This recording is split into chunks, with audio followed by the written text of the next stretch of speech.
علی بھائی، اگلا سوال ہے کہ اگر کوئی غیر مسلم دین پر تحقیق کے دوران مر جائے اور وہ اسلام تک نہ پہنچ پائے تو ایسے آدمی کے ساتھ اللہ تعالیٰ قیامت کے دن کیا معاملہ فرمائے گا؟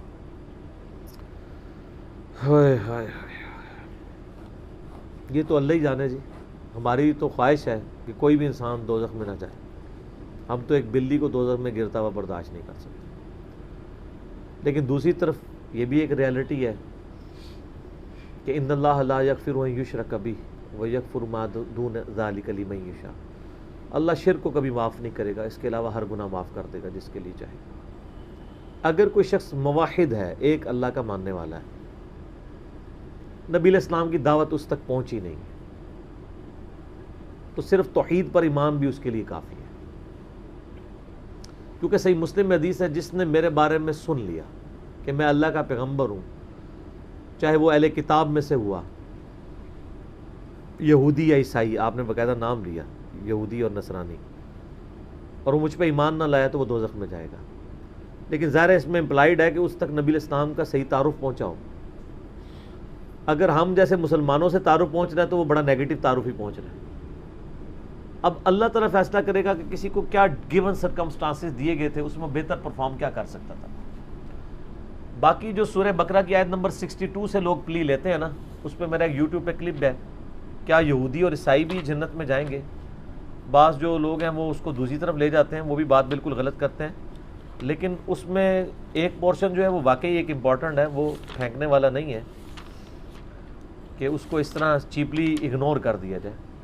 ان الذین آمنوا والذین ہادوا، سورہ بقرہ آیت نمبر 62، بے شک جو لوگ ایمان لائے یا یہودی ہیں، والنصارى اور نصارہ یعنی عیسائی، والصابئین اور صابی ابراہیم علیہ السلام کے دین کے ماننے والے، اس سے مراد ستارہ پرست نہیں ہے، من آمن باللہ جو ایمان لے آئے اللہ پر، والیوم الآخر اور آخرت پر، وعمل صالحا اور نیک اعمال کرے، فلہم اجرہم عند ربہم تو اس کے لیے اس کے رب کے ہاں اجر ہے، ولا خوف علیہم ولا ہم یحزنون اس کے لیے نہ قیامت میں کوئی خوف ہوگا نہ کوئی غم۔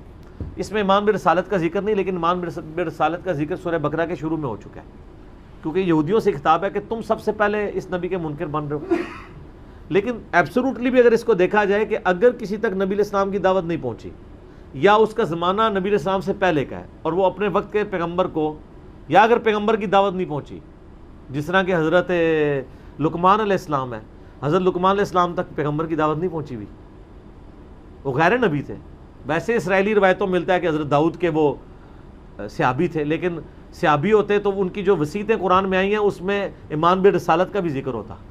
حضرت لقمان کی نصیحتوں میں میرا ڈیٹیل لیکچر ہے، اتنی انہوں نے نصیحتیں کی ہیں، توحید کے اوپر کی ہے، ماں باپ سے اس نے سلوک پہ کی باقی، لیکن انہوں نے پیغمبر کا تو ذکر نہیں کیا۔ اگر ایک بندہ اللہ کا داعی ہو تو وہ پیغمبر کی طرف ایمان لاتا ہے۔ خود نبی علیہ السلام کیا کہہ رہے ہیں؟ آمن الرسول بما انزل الیہ من ربہ والمؤمنون، سب سے پہلے رسول اللہ ایمان لے کے آئے ہیں جو ان کی طرف نازل ہوا ہے۔ کل آمن باللہ وملائکتہ وکتبہ ورسلہ، اور ایمان والے بھی ایمان لے کے آئے ہیں، اور کل آمن باللہ اللہ پر ایمان، اور آگے سارا فرشتوں پر، کتابوں پر، یہ ساری چیزیں۔ تو محمد بن عبداللہ سب سے پہلے خود محمد رسول اللہ پہ ایمان لے کے آئے ہیں، ٹھیک ہے، اور اس کے بعد صحابہ کرام بھی لے کے آئے۔ تو یہ واجب نبی پہ ایمان لانا تو فرض ہے، لیکن حضرت لقمان کے کہیں ذکر نہیں ملتا، انہوں نے کسی، وہ لگتا یہ ہے کہ وہ یعنی التذکیر بآلاء اللہ، فزیکل فینومینا آف نیچر کو آبزرو کر کے اللہ تک پہنچ چکے تھے کہ اس کائنات کو کسی نے پیدا کیا ہے کسی مقصد کے لیے، تم چٹانوں میں چھپ کے بھی وہ گناہ کرو گے، قیامت دن وہ لے آئے گا تمہارے سامنے۔ کتنے پیارے الفاظ ہیں۔ پہلی نصیحت کیا ہے؟ یا بنی لا تشرک باللہ ان الشرک لظلم عظیم، اے بیٹے دیکھنا شرک نہ کرنا، شرک سب سے بڑا ظلم ہے، ورنہ ساتھ رسالت کا ذکر کرتے ہیں۔ تو اس سے یہی لگتا ہے کہ اگر کوئی شخص گیون سرکمسٹانسز میں خدا اور آخرت کو مان لے اور اس تک پیغمبر کا پیغام نہ پہنچا ہو یا ٹیمپرڈ فارم میں، پھر وہ اللہ پہ چھوڑنا چاہیے۔ اور میں آپ کو بتاؤں بڑے بڑے موحدین موجود ہیں غیر مسلموں میں بھی، اور بعض اوقات تو ان کی خدا کے ساتھ ایسی کمٹمنٹ ہے وہ مسلمانوں میں نظر نہیں آتی۔ ایک بندہ کرسچن تھا، نام اس کا ذہن سے اتر گیا،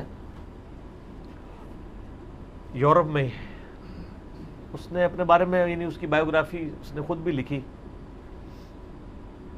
بڑی زبردست بات اس نے لکھی، میں نے اس کی وہ پڑھی ہے، یقین کریں بندے کے آنسو نہیں رکتے، ہے کرسچن.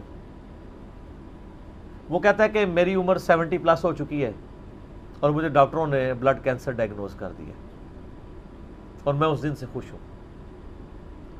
کہتے ہیں میں نے یہ بھی دیکھا ہے میرے ساتھ کتنے میرے لوگ ایک ایک کر کے فوت ہو گئے، اور میرے دوستوں کو جب کبھی کوئی بیماری کا پتہ چلتا تھا کہ تمہاری زندگی کے اتنے دن رہ گئے ہیں، تو وہ لگتا تھا اس اتنے دنوں سے پہلے ہی مر جائے گا غم سے، کیونکہ اس نے دنیا کی زندگی کو سب کچھ سمجھا ہوا تھا. کہتا ہے جس دن سے مجھے پتہ چلا ہے نا، تو میں تو بےتاب ہوں مرنے کے لیے. کہتا ہے اس لیے کہ میری عمر اس وقت 5 سال تھی.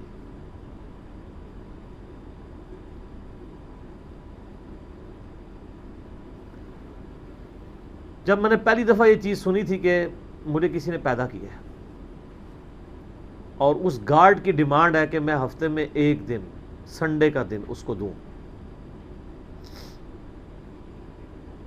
اور کہتا ہے آج میری عمر 70 سال ہو چکی ہے، میری زندگی میں کوئی ایک سنڈے بھی ایسا نہیں آیا میں نے دنیا جان کی اپنی روٹینیں چھوڑ کے سنڈے کے دن میں نے پورا دن گاڈ کو دیا اللہ کے لیے. میں نے کبھی اس پہ کمپرومائز نہیں کیا، بڑے سے بڑے معاملات بھی ہیں. تو کہتا ہے مجھے امید ہے کہ جس گاڈ کے لیے میں نے اتنی کمٹمنٹ کے ساتھ زندگی گزاری ہے اور میں نے اس کے اوپر کسی کو کمپرومائز نہیں کیا، وہ مجھے رسوا نہیں کرے گا. تو کیا ہمارے مسلمان بھی یہ دعویٰ کر سکتے ہیں؟ کتنے مسلمان جو کہ جی ہم نے جب سے سنا ہے کہ 5 وقت کی نمازیں ضروری ہیں، میری زندگی کی ابھی نماز نہیں کوئی چھوٹی. ایسے لوگ جو خدا کے ساتھ کمٹمنٹ رکھنے والے لوگ ہیں، ان کو گیون سرکمسٹانسز میں جتنا اللہ کا تعارف ہوا، نبی علیہ السلام کا پیغام بھی پہنچا تو ٹیمپرڈ فارم میں، وہ اللہ تعالیٰ اس کا معاملہ کرے گا، اور اللہ تعالیٰ کے اوپر کسی کی دھونس نہیں ہے، یہ ذہن میں رکھیے گا. بخاری اور مسلم دونوں میں حدیث ہے، نبی علیہ السلام فرماتے ہیں اگلے زمانوں میں ایک شخص تھا جس کی موت کا وقت قریب آیا تو اس نے اپنی اولاد کو جمع کیا کہ میں تمہارا کیسا باپ تھا. ان کا بڑے اچھے باپ تھے. انہوں نے کہا اگر تم مجھے اچھا سمجھتے ہو تو میری ایک وصیت ہے، جب میں مر جاؤں میری لاش کے ٹکڑے ٹکڑے کر کے اس کو آگ لگانا اور اس کی راکھ کو ہواؤں میں اور پانیوں میں اور کھیتوں میں بکھیر دینا. لئن قدر اللہ علیہ، اگر اللہ تعالیٰ نے مجھ پہ قدرت پا لی تو مجھے ایسا عذاب دے گا کہ کسی کو نہیں دیا ہوگا. یعنی وہ سمجھتا تھا میں خدا کے لیے وہ کمٹمنٹ کی زندگی نہیں گزار سکا. یہ حدیث بخاری مسلم دونوں میں ہے. مشکات میں دوسری جلد میں اللہ کی رحمت کے بیان میں آپ کو ملے گی. نبی علیہ السلام فرماتے ہیں جب وہ فوت ہو گیا اس کے پچھلوں نے یہی کچھ کیا،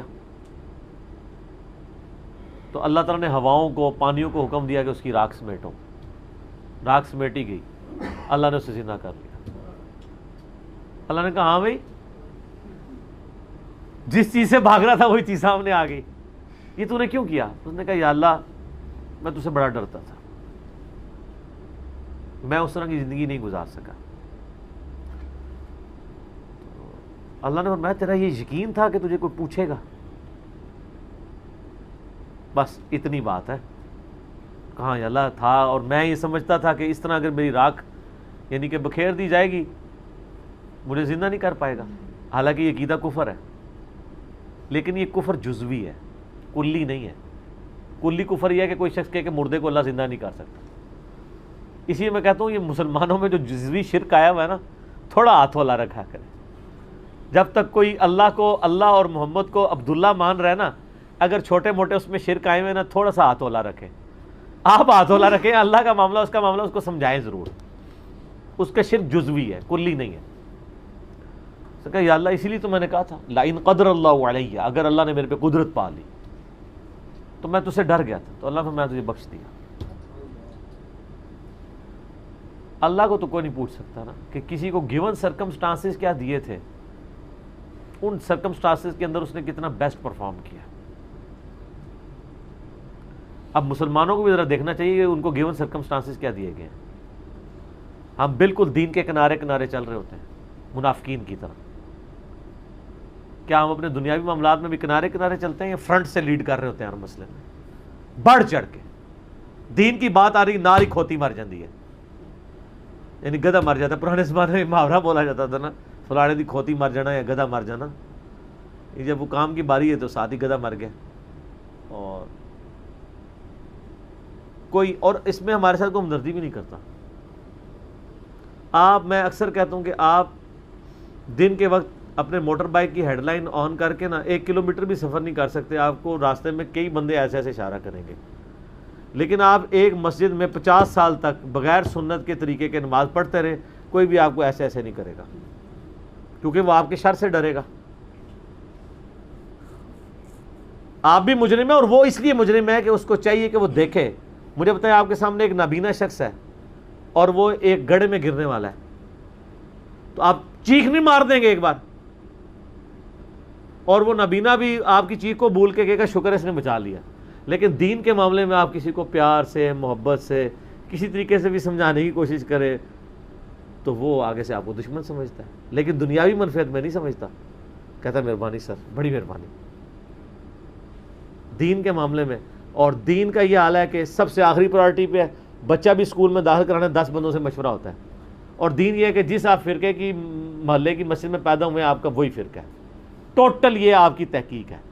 میری جو پچھلے دنوں جو ویڈیو ایک چھوٹی سی چڑھی تھی، زندگی بدلنے والی گفتگو، اس میں نے یہی تو رونا رویا ہے کہ ادھر تو پی کے والا ہی معاملہ چل رہا ہے. تحقیق کا مطلب یہ سمجھتے ہیں کہ اچھا اب میں نے تحقیق یہ کرنی ہے کہ چونکہ میرے محلے کی مسجد بریلویوں کی ہے تو بریلوی کون ہوتا ہے جس کو یہ کام کرنے چاہیے. وہ اس طرف نہیں جائے گا کہ میں اسلام کو دیکھوں، وہ بریلوی دیوبندی اہل حدیث شیعہ کی طرف جائے گا.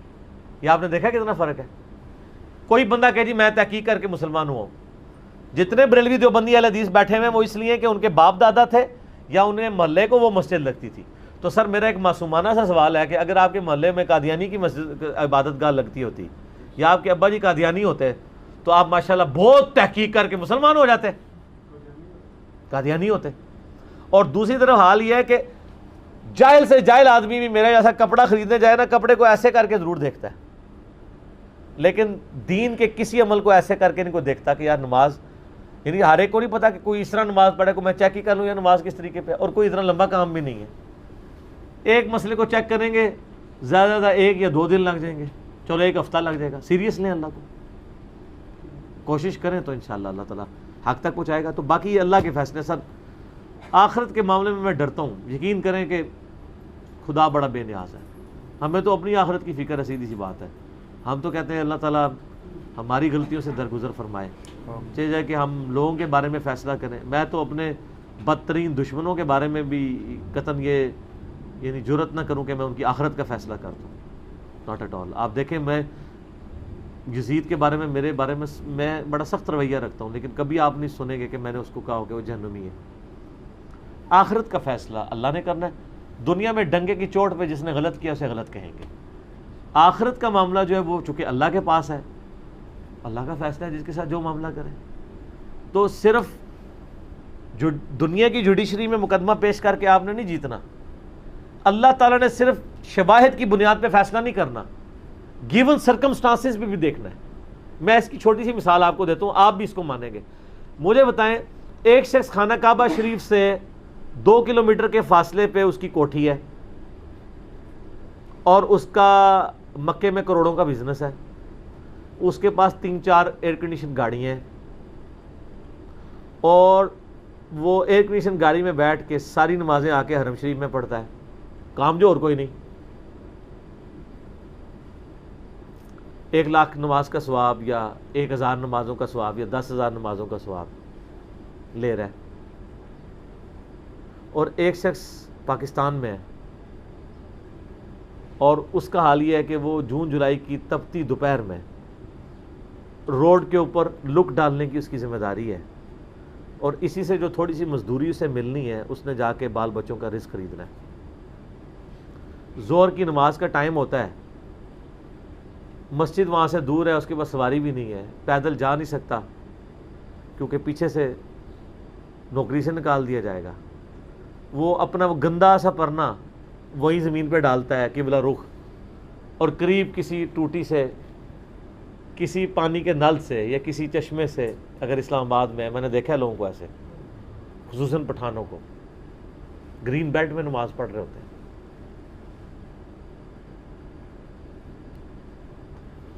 اور وہاں پہ بغیر جماعت کی وہ قبلہ رخ کھڑے ہو کے نماز پڑھ لیتا ہے. آپ یہ کہیں گے کہ اس کو 1,00,000 ضرب 27 جماعتیں 27 لاکھ نمازوں کا ثواب مل رہا ہے اور اس بیچارے کو ایک نماز کا ثواب مل رہا ہے. میتھمیٹیکلی تو آپ کی ایکویشن ٹھیک ہے, لیکن اللہ نے تو گیون سرکمسٹانسز بھی دیکھنے ہیں. یہی وجہ ہے کہ نیکیاں تولی جائیں گی, گنی نہیں جائیں گی. گننے میں آئے تو سعودیہ والا پار, اور تولنے پہ آئے تو اس کی ایک نماز اس کی 27 لاکھ نمازوں پہ باری ہو جائے گی. جی سر, 1 روپے کے 1000 نوٹ پڑے ہوئے ہوں اور دوسری طرف 5000 کا ایک نوٹ پڑا ہوا ہو, تو ورتھ کس کی زیادہ ہے؟ ایک نوٹ کی. یہ 1000 اس کا مقابلہ نہیں کر رہے. کیوں؟ اس کی ورتھ زیادہ ہے. اللہ نے سرکمسٹانسز میں دیکھنا ہے. ایک ملٹی نیشنل میں جاب کرنے والا بندہ ایئر کنڈیشن کمرے سے اٹھ کے اٹیچ باتھ روم میں وضو کر کے بالکل قریبی ایک ایئر کنڈیشن مسجد میں جا کے نماز جماعت سے نہ پڑھے اور اپنے دفتر میں مصلی ڈال کے 2 منٹ میں فارغ ہو جائے, اس کی جماعت معاف ہو جائے گی؟ اس کی تو معاف ہو سکتی ہے جو روڈ کے کنارے یہ کر رہے ہیں, کیونکہ اس بیچارے کے گیون سرکمسٹانسز کیا. تو اس لیے سر آخرت کے فیصلے نہ کیا کریں, ڈر جائیں. جتنا آپ کو اللہ کا خوف ہوگا نا, آپ آخرت کے بارے میں ڈریں گے. حقیقت بات ہے. اور پازیٹیو رہیں. میری وائف کا میرے ساتھ جھگڑا ہی رہتا ہے. میں بہت نیگیٹو چیزیں بھی لوگوں کی آبزرو کر کے نا, جب مجھے بالکل نظر آ رہا ہوتا ہے شواہد کی بنیاد کے اوپر بھی, میں درگزر کر دیتا ہوں. تو وہ آج بھی مجھے صبح کہہ رہی تھی کہ ایسے کیوں ہوتا ہے. میں نے کہا غصہ مجھے تم سے زیادہ آتا ہے, میری طبیعت زیادہ تیز ہے. کیا اتنی تیز تو نہیں ہوگی جتنی وائف کی, وہ زیادہ ہی تیز ہے, لیکن میری طبیعت بھی بہت تیز ہے. لیکن میں جب یہ سوچتا ہوں کہ یار اس کو جو اللہ نے حالات و واقعات دیے تھے, اگر مجھے دیے ہوتے شاید میں اس سے بھی برا آدمی ہوتا. تو ہو سکتا ہے یار اس کو حالات ہی ایسے ملے ہوں. ساس بھی کبھی بہو تھی. ایک بہو اپنی ساس کے بارے میں اس وقت بات کر سکتی ہے جب وہ ساس بن کے اچھا پرفارم کرے اور پھر اپنی بایوگرافی لکھے کہ ہاں جی میری ساس تو یہ تھی اور میں یہ آئیڈیل ساس ثابت ہوئی ہوں. اللہ کے فضل سے میں نے تو آج تک کوئی ایسی ساس نہیں دنیا میں دیکھی. وہ جب بہو ہوتی ہے نا, وہ اسی وقت ہی وہ آئیڈیل ساس کی کوالٹیز بتا رہی ہوتی ہے. جب اس پہ وہ حالات و واقعات آتے ہیں تو وہ اس سے بھی ورس پرفارم کر رہی ہو. اور یہ دیکھا ہے, اسی کو کہا جاتا ہے نا خدا گنجے کو ناخن نہ دے. تو شکر کریں کہ آپ گنجے اور آپ کو ناخن نہیں ملے ہوئے. اگر آپ کو ناخن ملے ہوتے تو آپ زیادہ اپنا نقصان کر لیتے. اس لیے پازیٹیو رکھیں, پازیٹیو ایٹیچیوڈ رکھیں. اس کا فائدہ یہ ہوگا کہ آپ کڑ کڑ کے مریں گے نہیں, آپ اچھی زندگی گزاریں گے اور آپ کے بارے میں کسی کے بارے میں آپ کے دل میں میل نہیں آئے گا. میرا ادھر جتنا ویڈیوز میں غصہ ہوتا ہے نا, وہ اس لیے نہیں ہوتا کہ میں کسی سے نفرت کر رہا ہوتا ہوں. میں کہہ رہا ہوتا ہوں اس کی وجہ سے اتنے ہزاروں لوگوں کا بیڑا غرق ہو رہا ہے, تو میں وہ پورے پیشن سے بیان کرتا ہوں. ورنہ جو لوگ جن کے خلاف میں نے کلپ چڑھائے ہیں وہ بھی میرے سامنے آ جائیں, میں ان کے بھی ہاتھ چوم لیتا ہوں. تو منافقت نہیں کر رہا ہوتا ہوں. علمی اختلاف اپنی جگہ ہے اور کسی کی ہیومن ڈگنیٹی میں رسپیکٹ اپنی جگہ ہے. پازیٹیو رہیں, بعض کا اثر کر جاتی ہے. دیکھیں نا اثرات آپ کو نظر آ رہے ہیں نا, تبدیلی آ نہیں گئی, آ جاتی تبدیلی. ٹھنڈا کر کے کھایا کریں. ٹھیک ہوگا جی.